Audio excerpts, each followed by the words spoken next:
Hi, I'm James Klein, president of Cedar Rapids Bank and Trust, and I challenge all of you to think big. Now that you walk away from this conference, what are you going to do? What are some big ideas that have been percolating in your brain that you want to move forward and hopefully change what we're doing each and every day? Thank you for attending. Share those big ideas, and let's make everywhere a better place.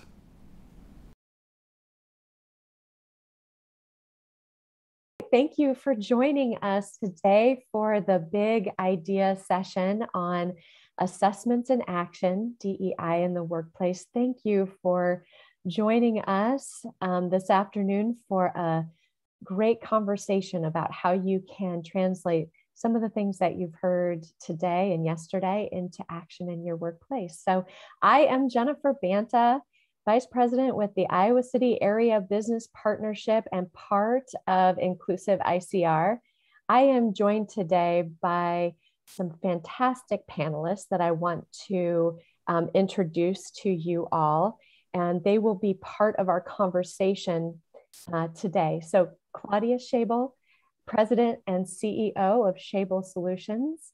Claudia is an expert in the work of DEI strategies and has worked with many employers at various stages of their commitment to become a more inclusive place to work. Thank you for joining us, Claudia. I'm so excited to learn more from you today. Jamie Toledo is Service Manager for the Cedar Rapids Metro Economic Alliance, easier for me to say. Jamie is a business strategist dedicated to a holistic, community-minded approach to economic development. Jamie has also been one of the central people to Inclusive ICR and has helped lead the group since its formation. Thank you for joining us, Jamie. Jonathan Long is Vice President, Diversity, Equity, and Inclusion at Tulsa Regional Chamber of Commerce in Tulsa, Oklahoma. Jonathan is an achievement-focused leader who cultivates inclusive ecosystems. Jonathan has worked with Reliant on their DEI assessment tool that they launched for employers, and I'm excited to learn more about that. Thank you, Jonathan, for joining us. And of course, Quinn Pettifer is the manager of brand initiatives and an editorial board member at the Gazette.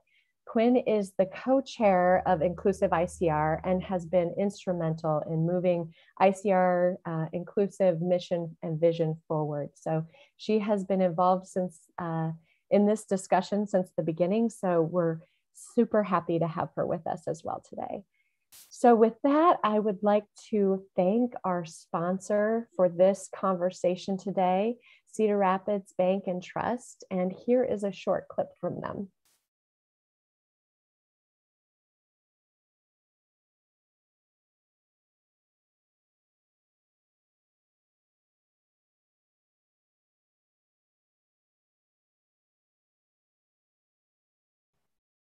Jennifer, we're going to have you keep going. Okay. Thank you, Cedar Rapids Bank and Trust. We appreciate your support. So the goal of our big idea session today, the session that you are in right now, is to have a conversation about the concepts and ideas that you have learned throughout this session, throughout the last few days, and how you're going to take them forward in your business. It's an opportunity to take all of the information you've learned and talk about the next steps, how to take these concepts and turn them into action. I look forward to hearing from all of you today on your thoughts and ideas for moving diversity, equity, and inclusion forward. I also want to encourage you to connect in the room through either Whova or through Zoom in the chat and also in the Q&A. So Quinn and I will be watching the chat and the Q&A to make sure that those of you who want to be included in that way are. So a little bit of background here. Our business community, obviously, this is a no-brainer, should reflect the rich diversity of our region. Embracing diversity makes our businesses and our communities better. Business and industry plays an essential role in racial equity, but strategies of DEI often begin without a deep understanding of the current conditions or the unique needs within an organization. So today in this big idea conversation, we will be talking through the benefits of an effective DEI assessment and how you can apply the information and ideas exchanged in that survey and how you can apply those in your workplace. So we are luckily joined with some folks that have a lot of background and experience in this area. So I'm going to start off, Jonathan, I'm just going to ask a couple of round robin questions. And for those of you that are joining us, I just encourage you to unmute your video, have a conversation with us. We want this to be a two-way street. So Jonathan, I just wanted to start off and ask you to give us some historical context on the business climate in your community and what led up to the decision to develop a DEI survey. Jennifer, thank you. First, I'm excited to be here. I appreciate the opportunity. Second, I told this to the panelists already, but please excuse my very casual attire. This is a travel day, but this topic is so important that I could not be here to help talk about what we've been able to do with the index and how great of a tool I think it is. So from a background perspective, we'll start with something that got a lot of attention earlier this year, which is, this is the centennial year of the Tulsa race massacre. And for those of you who are not familiar, 100 years ago was probably one of the worst race massacres to happen in the United States, where a mob of white Tulsans burned down what is affectionately known as Black Wall Street. So Tulsa has a very unique history with race because of that we are still obviously dealing with 100 years later. So one of the things that kind of led into doing diversity, equity, and inclusion work was, given that rich history of what Black Wall Street was and even its revitalization after that Centennial Massacre and what happened through urban renewal, we recognize from a community standpoint that, like, it's great to have the sentiment and the ideology that we need to do more to be more inclusive, but what does that mean and how do we figure out where we need to go? And that's kind of where the index, that's the thought of where the index was born out of. How can we measure collectively from our business community where we are as a community? As we all know in our businesses, anecdotal things are nice. They're really good stories, but the things that we have hard data around are the things that create change. What gets measured matters, right? So the index was a way for us to measure truly where we were from an inclusivity standpoint and how we get better. So that's kind of where we started. And I think since then, we've been doing the index for several years now. And since then, we've been able to utilize that index to really help figure out where we need to go and what we need to do, essentially from a strategy development standpoint within the community. Thank you for that. And I couldn't agree more than what you just said about what we measure matters. And it's also a tool for us to show that investment in these types of initiatives is worthwhile. So thank you for that. Claudia, I wanted to jump over to you and ask really quickly, I wanted to understand, what do these DEI surveys or these indexes look like? Who is the audience for them? And what do we do with the information that we collect? Thank you, Jennifer. That's a great question. Before I jump into the answers I'd like to share today, let me thank the Gazette, Quinn, you for having me here today. I'm delighted to meet Jamie and Jonathan and looking forward to our conversation. How do I start this? I often start this conversation with our clients about saying there is a very high level of responsibility when you know what's happening within your organization. So when you start to identify data and track the data, you must be also committed to doing something about it. Because collecting the data alone does not mean much, right? Because now you have this wonderful information in your fingertips, but if you're not positioned, if you're not ready to take action, it makes people even more upset, makes people even more actually convinced that you're not serious about this work. So when we talk about tracking progress, we don't only talk about tracking success. We talk about tracking progress, because this work takes decades sometimes. This is the long haul, right? We're in this for life. So it is important to understand what are the data points that make sense for us, and how are we going to be reporting back progress on each one of these data points. So often what this looks like for us is we talk to organizations that are ready to go in depth and understand from a qualitative and quantitative perspective, one, how people are feeling about their workplace experiences, and then quantitatively how it's looking like from a demographic perspective, their opinions about how hiring happens, their opinions about how the leadership is actually equipped to really build an inclusive environment. And all of these findings, this data that we have, is a jumping point for us to start strategizing their action plan for the next 3 to 5 years. And let me tell you, for those of you that are starting this work, you might very soon find out that this work can be very overwhelming. And you will also find out that there are people that have different perspectives, different understandings of where you should start. So it's a very good practice to understand what your baseline is, so you can make progress into the right direction. Otherwise, you're going to be pulled into multiple directions, because everything is important, everything is interconnected, but you can't tackle everything at once. So it's very important. And when we do assessments, Jennifer, just to finalize here, we do assessments that are looking at management, how management sees itself and how management is seen by employees in terms of DEI. We look at culture, the organizational norms and beliefs. We look at policies, practices, and procedures, because this is where the rubber meets the road. We look at beliefs, how people perceive others, their worldviews, but also interpersonal skills, the extent to which an individual can interact effectively with others that are different from themselves.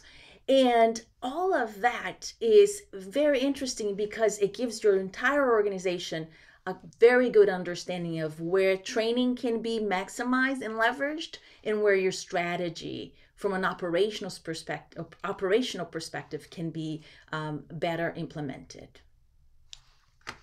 No, thank you so much. I was thinking as you were talking about how many times I have answered the phone from a business leader in our community who is, really dedicated to making change, but doesn't know where to start. Yeah. And they're often asking me, where's the roadmap? It's almost like we want a checklist, right? And that's been really tough, because my first gut instinct is, okay, let's create a roadmap. But then you have to step back and say, well, it's not one size fits all. There are unique issues within every organization, within communities. Jonathan had, his story.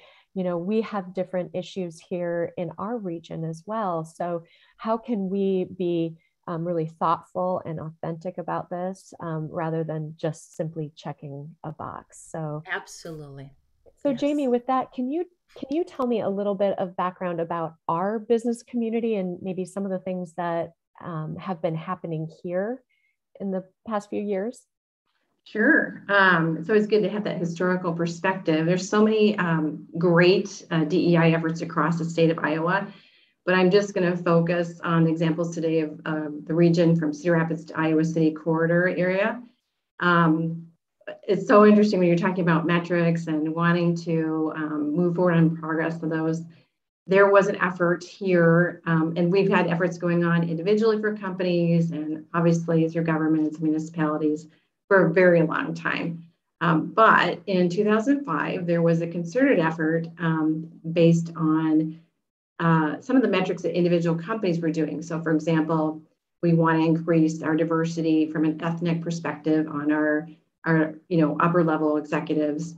And they were finding out that those people weren't staying very long. So there was a regional and community-based effort called Diversity Focus that happened in 2005.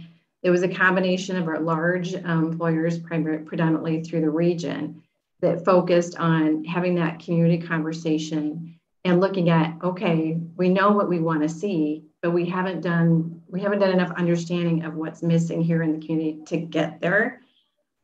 So a lot of times you put those great metrics in place and then they fail. So that was a very interesting start, and it led to a conversation now, flash forward today, where we have the Inclusive ICR coalition of 200 members in almost 70 companies now, I believe. Quinn, you can correct me if I'm wrong on that. Large and small, both, that are dedicated to DEI efforts, looking at how can we move the whole community forward again, but now with probably a better perspective on let's learn and educate ourselves first and then establish those metrics. So you have to have both. Diversity is so much, inclusion is so much larger than the metrics, right? It's all of our personal attributions that we bring to the table. So it's an interconnection of that data plus everything else, and it's evolving. So this is right now we're looking at the same assessment that Tulsa went through to give us an idea of just where to start learning and where to have a baseline for people to start somewhere, per your comment, Jennifer. Thank you. I just would like to pause and remind the audience that we want your questions. We would love to have you pop in and talk about the challenges within your workplace as it pertains to measuring DEI initiatives and finding out kind of where you stand within this. So the next question I have, and it's directed to both Claudia and Jonathan, but what kind of information did you glean from the assessment that was maybe surprising or hard to hear? What are some of those challenges once you release this survey into the wild and you start getting feedback? What is the reaction that you receive?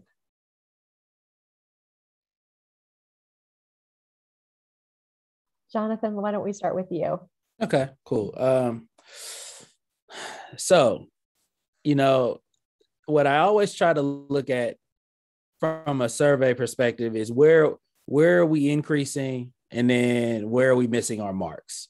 And then I look at what mechanisms do we have in place to be able to improve those things that we're not quite making progress.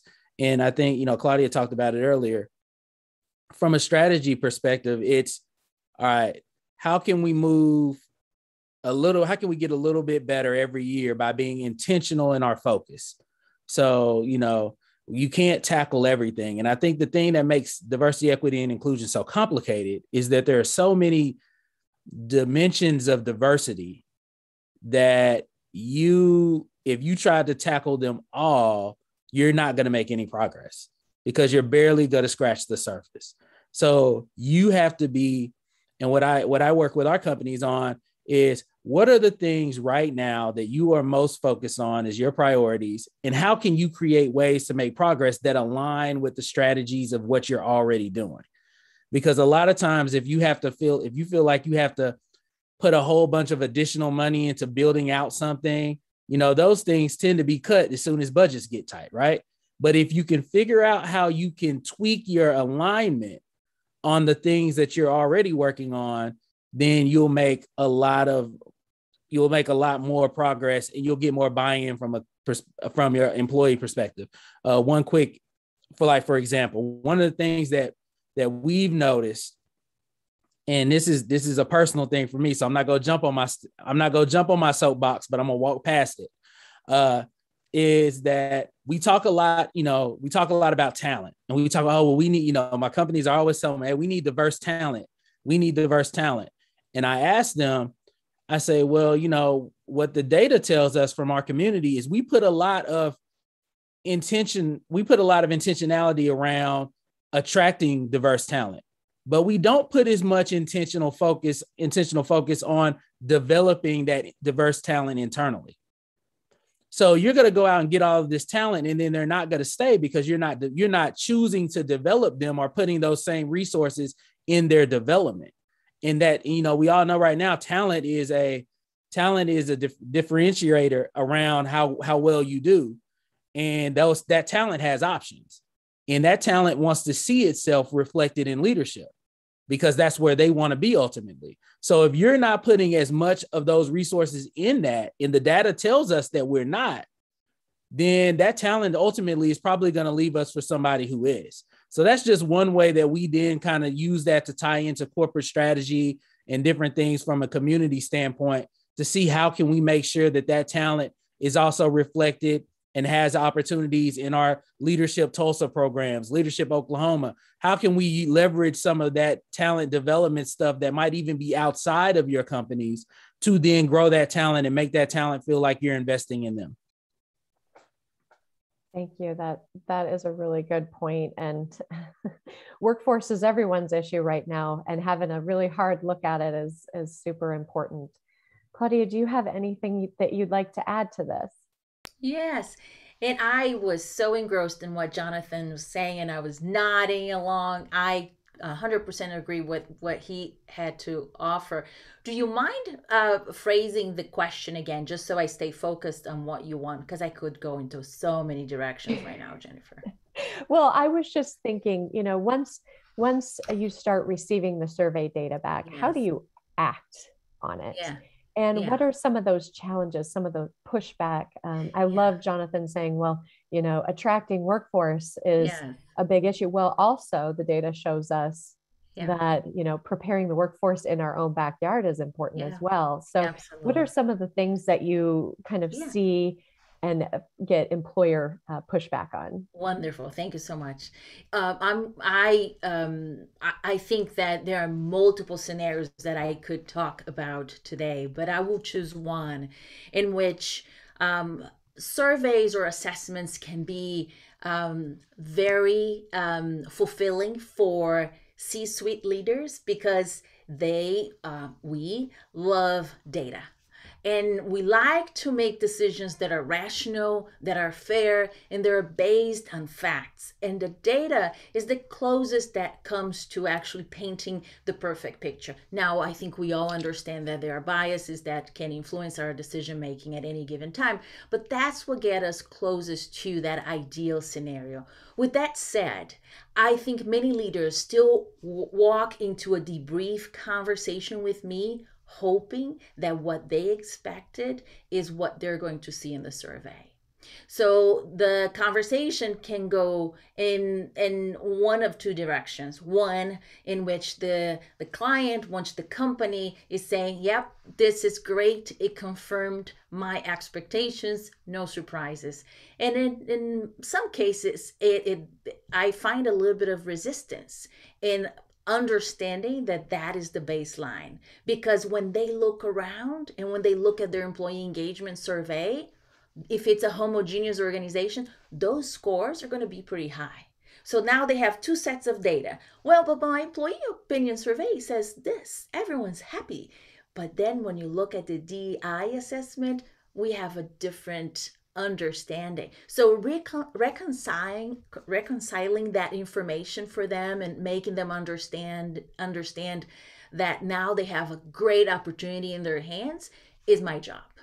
And in some cases, I find that there are leaders that are willing to go all the way and really jump into strategic work, and others are more hesitant. I think there's a combination of concerns about how it will be adopted or even interpreted by the organization. And in some cases, it slows down quite a bit of the application of this new knowledge that they have by looking at the survey results.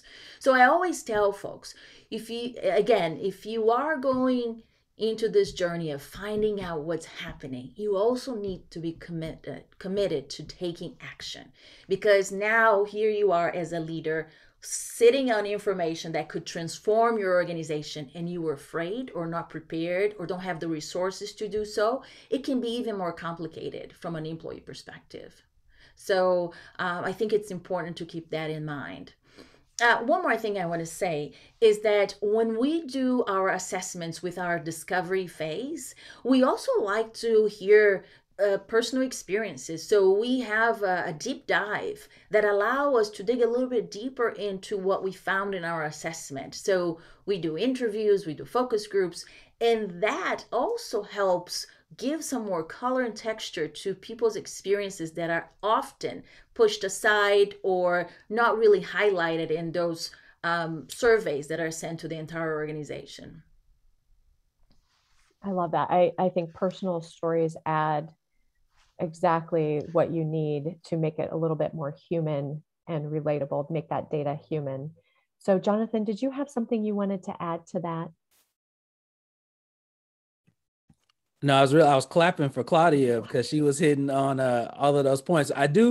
The thing that I do caution about the personal stories is because sometimes, to what Claudia was saying, you'll have your leadership that'll say, well, this can't be true because I know, and then they'll tell you the story that they know.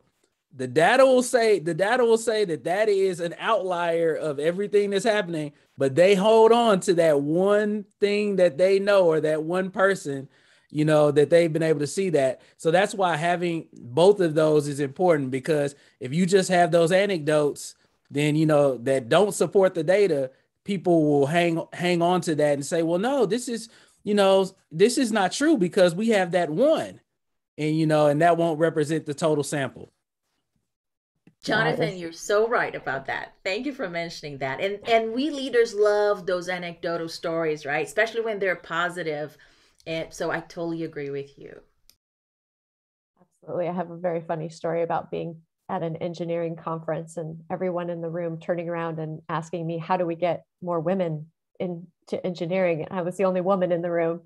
And, so sometimes you also are placing a lot of stress on someone if they are the only one in the room. So I think that this is, a great example. So Quinn, I wanted to shift gears a little bit and talk about our regional journey in this work. And I wanted to talk about Inclusive ICR, some of the things that we've been thinking about and where we are with the survey tool that we're developing.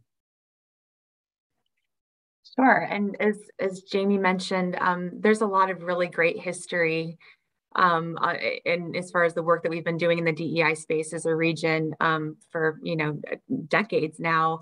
But we've come to a crossroads where, as Jamie mentioned, the number of employers that are committed to taking a deeper dive and having sometimes difficult conversations and a difficult, challenging look at where they are and where they want to be, and having to possibly take another route from what's been tried in the past.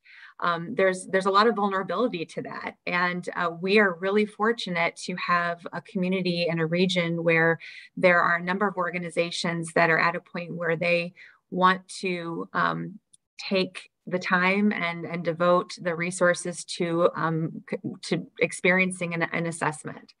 And to Jonathan's point, there's a lot of options out there, but to really have us be able to stop and look at it from the pillar perspective, which is that's kind of where we're at right now in terms of building the assessment. That helps you understand that you need to focus in on what it is that you want to do and where you want to grow. So the Inclusive ICR, we're at a point where we have come together as a coalition. As Jamie mentioned, we've grown. There's enough of us that are in a space where we're willing to stop and take that look. We're willing to also identify what resources are available when we get there. That's another big focus for Inclusive ICR is not only the building of the assessment itself, but then once the assessment is done and an organization has that data, can identify opportunities to grow and to strengthen. We don't want to just leave them and say, well, good luck, and be on our way. We want to provide a toolbox and a library of resources. And Claudia is a shining example of, we have some amazing Iowa resources that work in this DEI space. Many in our Inclusive ICR coalition are working in resources that can help, but you need to understand where you're at and where you're starting from, not only internally, but and how is your culture and how are every position viewed at in terms of inclusivity and diverse perspectives, but externally. That's where it gets a little scary. There could be, oh, it's great, it's fine. Well, it might be great and fine if, there's not a lot of diversity within your workplace. But if you are, if you are externally having, some opportunities to grow, why not look at that as well? So we are really at the stage now where we are saying, okay, we want to do this assessment. We want to build this assessment. We want it to be something that's not only going to benefit an employer, but we're going to be able to take a holistic look at where we are in workforce as a region when it comes to DEI and DEI strategy. That and accountability. Where are we going to be a year from now? Where are we going to be 5 years from now? How do we benchmark this growth, not only as an employer, but as a region? And those are some of the things where we can take a look at what topics. So when Inclusive ICR meets, we have coalition meetings every quarter. If we look at as a region, where are some of those gaps? Where are some things that we need to be stronger? That's where we can come in and focus our energy on as we're working together as a group. Because, Jonathan, the group, your group in Tulsa is a fantastic example of, being that safe space is such a cliche, but that safe space where people are coming in wanting to be stronger. And that's where Inclusive ICR has really grown, being able to say, as an employer, I'm coming here wanting to understand. I want us to be able to understand where we're at. And I also want to understand how can we be better, and how does that not only benefit us, but the region. I love that. And going back to what you were saying earlier, Quinn, sometimes you just have, as a leader of an organization, you just have blind spots. If your day-to-day is making sure that, you're meeting your KPIs and getting payroll out and, all of these other things that keep small business owners and business leaders awake at night, sometimes it's just that you have a blind spot. And I think once you see that, to Claudia's point earlier, it's hard to not do something about it. And I think also being able to have a measurable. I know when we meet as a team every week, we have a scorecard and we're talking about our initiatives and how we're doing on those. And I think that this is going to be a great tool for us. And Jonathan, just selfishly, Jamie and I would love to know, as a Chamber of Commerce, did receiving the survey data back, did it change the types of services that you were providing to your members? Did you start offering some new educational programming? What types of things did you do to help support your members in this effort? That's a great question, Jennifer. Did it change what we were offering? Not so much.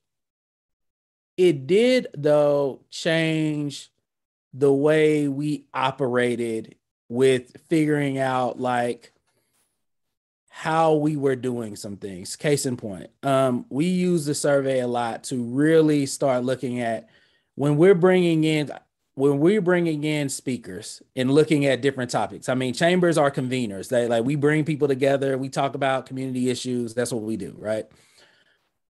So now when we're bringing in someone to talk about economic development, we're making sure that equitable economic development is brought up in those conversations. It also helped us really take a hard look at how are we including and making sure that the right people are in the room across the board. And, you know, it's real easy sometimes, you know, to look and say, well, we're going to just invite the leaders of all the organizations, right? And when you do that, they tend to be a room full of white males. I mean, that for the most part, that's what you end up getting, right? So then you know, what we had to do is really look and say, well, hey, how can we make sure that that's not the only demographic that we're getting? And we had some really hard conversations. And I'm just going to be I want to be very honest and authentic with everybody on this call. We had some very tough conversations. And there were some people that walked out of the room mad at me. And there were some people that I walked out of the room that I was mad at for a minute, right? You know, because this requires you to change how you look at some of the things that you've done in the past and to really think differently about, you know, how you're going to move forward. And I think you said something earlier, like when everybody, you know, they were like, hey, we need more women engineers. How can we do that? And they look at you, right? You know, a lot of times, you know, being that person that's the only one in the room, you're expected to have all of these answers. And sometimes, you know, I will say I've got some ideas and I think I have some answers, but it's not for me to figure this out. I didn't create this system. So I need you guys to also put in the same energy that you would put into figuring out why our sales aren't doing what you think they should do and put it into this as well. And, you know, it's not, you know, and you can't do it in a very hostile way, but I think you have to make sure that the people in the room understand that this is something that takes everybody's time and energy and effort. And I think we've seen that start, you know, over the last 12 to 18 months with the pandemic, then then all of the civil unrest that we had last summer. You know, a lot of leaders were starting to just be like, well, hey, this shouldn't be that hard. We should be able to figure this out. And it is. It is that hard. It's harder than you even thought now that you're paying attention to it. So part of that just becomes not trying to recreate the mold, but how can you tweak some of those things to include some topics that you care about? Thank you for that. I often say it took us 400 years to make this mess. It's going to take us a little bit to unravel it and clean it up. So Quinn, do you have anything you'd like to add to that? Well, first, I just want to applaud Jonathan because I think you have expressed what so many want to in the story that you just shared. And I think it's incredible. And it just sparked me to, we've talked about who shows up to Inclusive ICR, who are the people that are committed to doing the work. And oops. We can hear you now. We can hear you now. You're good. Sorry. Did I just mute myself? Of the, over 200 coalition members, these are not just people in HR. These are not just people that are CEOs, COOs. These are people that are in, community space that are just, they just want to make things better. So that balance of those people that have that passion and have that initiative and are willing to do the work, like how do you carry that? Jonathan, like to your point, like, with the people, that are leading the way. The other point that I just wanted to raise is, when we talk about assessment, we talk about DEI strategy, at least I automatically go to large employers, which is great. But the reality is the majority of us as businesses, we don't have tens of thousands of dollars to bring a consultant in. Now we might be able to bring consultants in for, work and strategy and building of a, that's fantastic. But we want to also provide opportunity and tools for those small to mid-sized employers that are just as passionate about wanting to build an inclusive workplace. And how do we work with them in a way that they can participate and have this be a part of their budget, but not have it necessarily break the bank.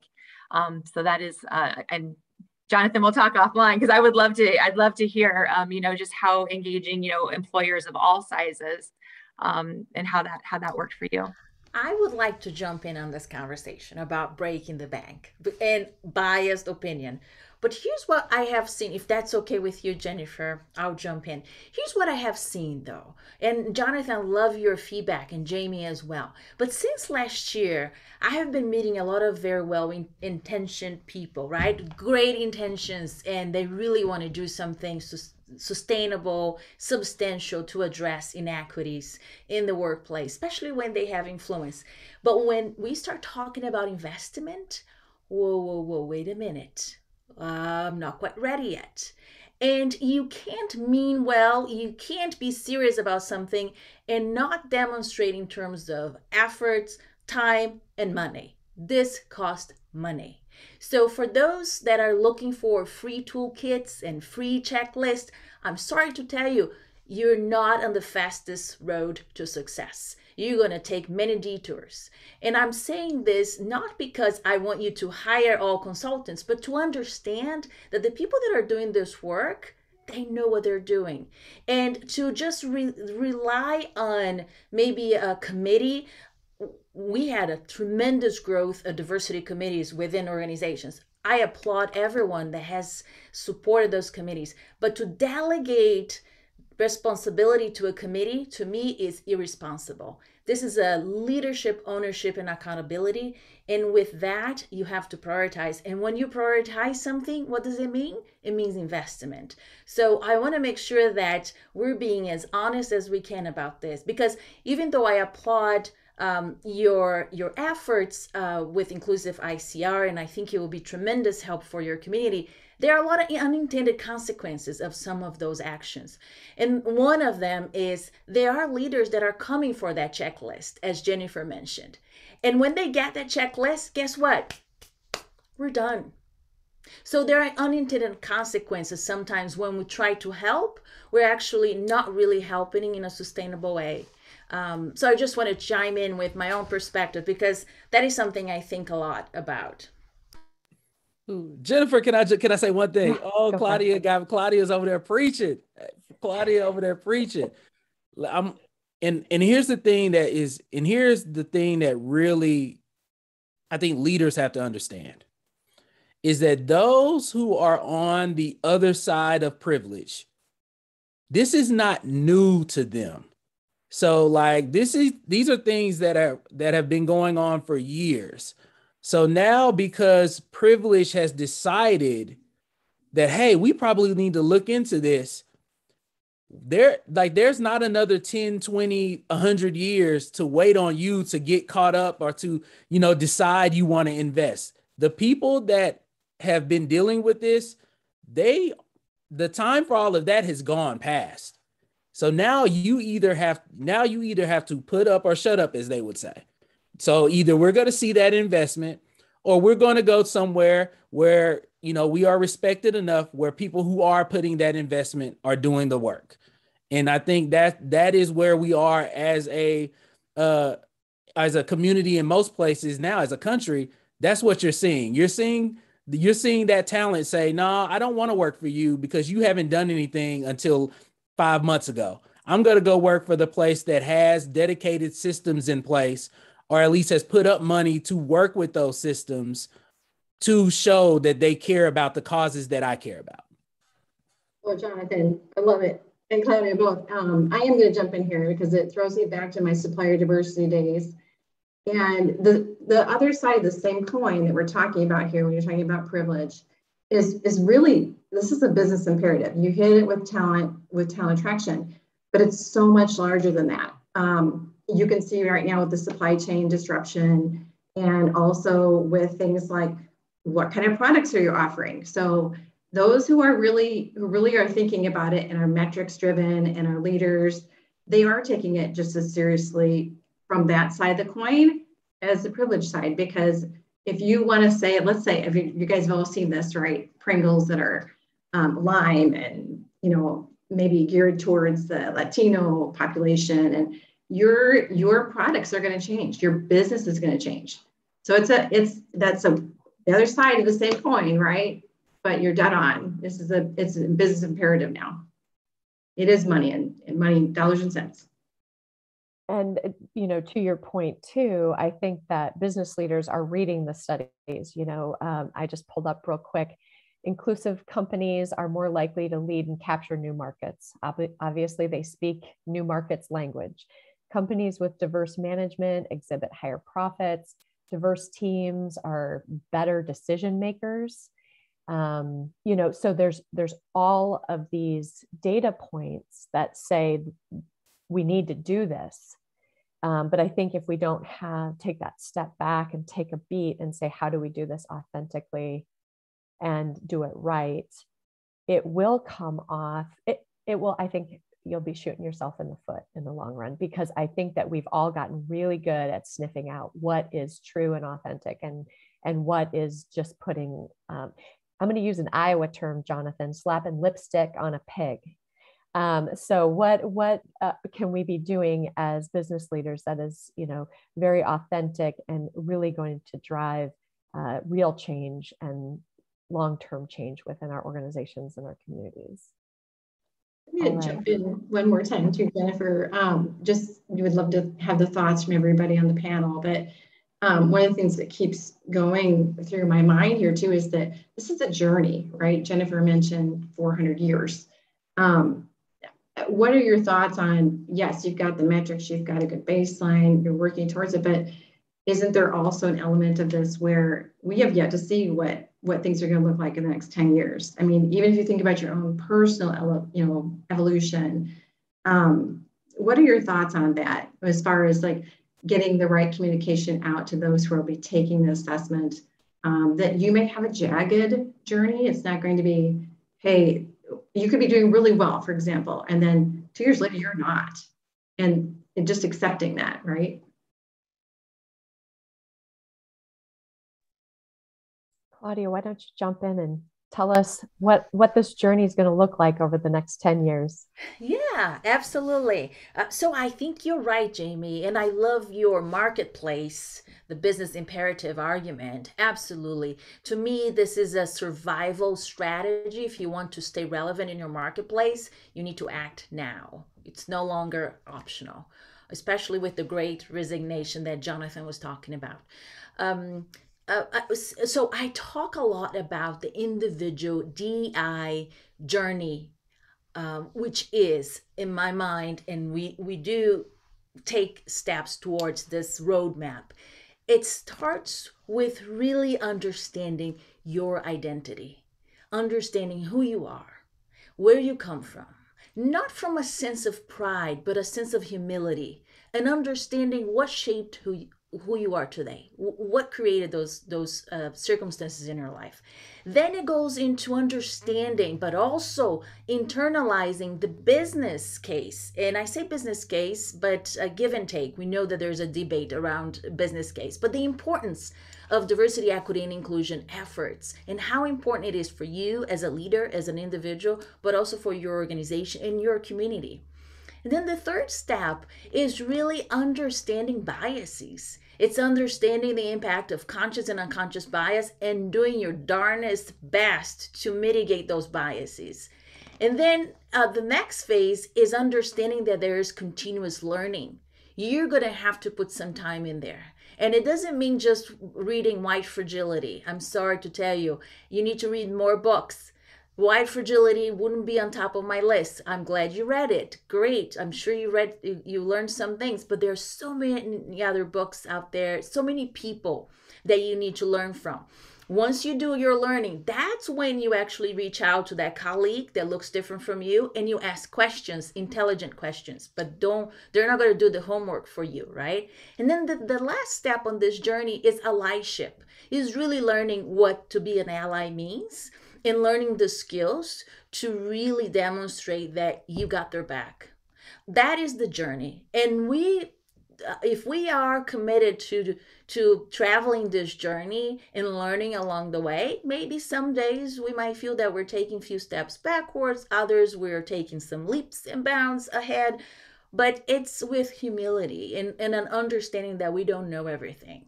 So that's how I would put it, that absolutely, Jamie, there are days that we feel great and there are days that we're learning and maybe the hardest way. And that's okay, as long as we have humility. And when we make a mistake, we apologize, be sincere about it, learn, and move forward. All right, I'm turning the tables, people. I know several of you on this call right now. I see your names in front of me. Don't make me call on you. I would love to have a few of you unmute and add some comments to this conversation and tell us what your organization is doing to address DEI initiatives within your organization, and if you've used a survey tool or not. Would love to hear from you. Awkward pause. Jonathan, do you have anything to add to what Claudia was telling us about our journey? You've been at this for a while yourself. Can you tell us what we can expect as we start out on this? Yeah, and I'm going to kind of go to your point where, like, a lot of times we talk about this from the perspective of large business, but even small business, right? I think we can all agree that business is relational in nature. Right? Business is relational in nature. So one of the things that you should see as you're tackling this work is your networks should change. Your network should be more inclusive. So when we look at, one of the things that I always work when I talk about small businesses and they say, well, we can't hire somebody, we can't justify these different things. My question is, do you sell a product or a service that I could be a customer of? Or someone who looks like me could be a customer of? And they'll say yes. And I say, well, you do understand that if I don't feel represented by your product marketing or by if I go into your place of employment and I don't see anybody who looks like me, I'm really going to wonder, should I be doing business with you? Because nothing that you are doing is showcasing that you care about me as a customer or even want me as a customer. So if you're a small business, and I don't see diversity in your marketing materials, or I don't see it in the causes that you support, or I don't see it in your employee base, probably not going to do business with you. So money just walked out of your door. So if you need any more of a reason than that, I don't know why you're in business. So I just wanted to kind of add that because I think sometimes people forget that when you start to look at the spending power of these minority markets, if you're not addressing that in some form or fashion, you are going to be losing. Your bottom line is going to decrease. Your bottom line is going to take a hit. And obviously we're all in business to make a profit. That's what we're in business for. Absolutely. And if you want some numbers behind that, the state of Iowa will be majority minority projected to be in 2050. So if you don't have a strategy for talking to your customers, now is the time to do that. All right. And Jennifer, thank you for mentioning that, because that's one of the dichotomies that we find in Iowa. Most communities are rural communities, and when they look around, they don't see that visible diversity, specifically racial and ethnic diversity. So this trend of by 2050 or 2055 no longer having a single race or ethnic majority has not really sunk in yet for many business leaders. So I think we need to be telling that story a little bit more urgently. So individuals understand that their customers, like Jonathan was saying, their employees, their family members, they're all going to look different. And that's a good thing. It should not be a threat. It should not be a replacement of anyone's worth. It's just how our communities will look. Absolutely. So, any comments or questions from the audience before we move on? And Jamie, Quinn, you also have some great questions, so I'd love to hear from you if you have any final thoughts before we wrap up. I just say this has been a fantastic way to, in spirit of how do we take this information that we've had here and over the last 2 days, and how do we move it forward? I think Inclusive ICR specifically, we're at a time where we're going to see some action in terms of building out the assessments. Timeline wise, I don't I like to, Jamie and Jennifer, if I can, coming soon. I guess I'll just keep it at that. And there is an investment in the building of the assessment, but it's through the support and the recognition of how important this work is, that we've got financial backing to make this happen through ICAD and the Iowa City Business Partnership and the Economic Alliance. So getting a committee together to talk through the building. There's the building of the assessment itself, and then there's the there's the communication, and there's the outreach to not only Inclusive ICR members, but beyond that, as to why this work is so important, not only as an employer, but as a region, and what it means. Again, I think the theme here has been not just talking, but doing. So if you are committed to this, this is what this means. And some people will hop on, some people won't, but the very fact that we're going to have this tool in just a short amount of time is huge. So I'm really looking forward to it. I would say I'm just very encouraged. I'm very encouraged their leaders and our companies, both small and large, are wanting to move this direction. There's so many times in the DEI space, and Jonathan put it so well, there's so much that you can feel like you're not making traction in any one area. So it's really going to be exciting to see what comes out the other end of all this, and know that we might be able to actually streamline and get down to some things that would make, a major difference for Iowa and the region that we're in. So just very encouraging to see it happen. Well, and I would say I'm really excited that this tool is going to be available to small businesses. Johnson County is just slightly different than Lynn County in that the vast majority of our members are small, very small businesses, and we know that it's just it can be a challenge for resources like this in small businesses. So, I think the other thing that I'm really excited about is the data. I think that once you look, just going back to what Claudia said, once you look at the data, you cannot go back. And I feel like there have been times when we've tiptoed on DEI issues, we've kind of stuck our toe in, and then we've taken a step back because other things take priority.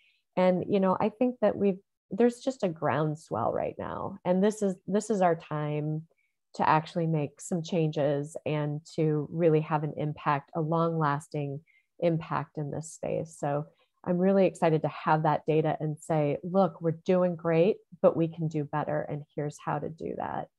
So Jonathan, I see your hand is up. Yes, I just wanted to leave you with this. For those of you who are on the call and still might be a little hesitant or, not quite all the way bought in, I want you to understand this. There are a lot of things that can be done. But one of the things that I've learned from the great UCLA basketball coach, John Wooden, he has a quote: "Don't mistake activity for achievement." So you can do a lot of things, and none of those things get you to where you want to go because it's just activity. Use this data to align your strategy to reach that achievement and that progress.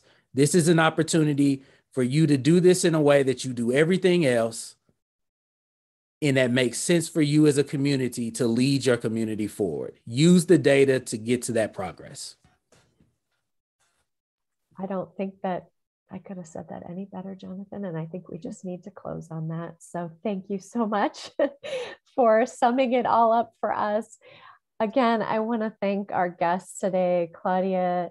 It's been a pleasure getting to know you a little bit better. I want to spend more time with you. I feel like we need to get a glass of wine or 2 or 3 and have a good long chat about your work. Jonathan, thank you for joining us on your travel day. I hope you get to where you're heading safely and without a flight cancellation, because that's a thing now, right?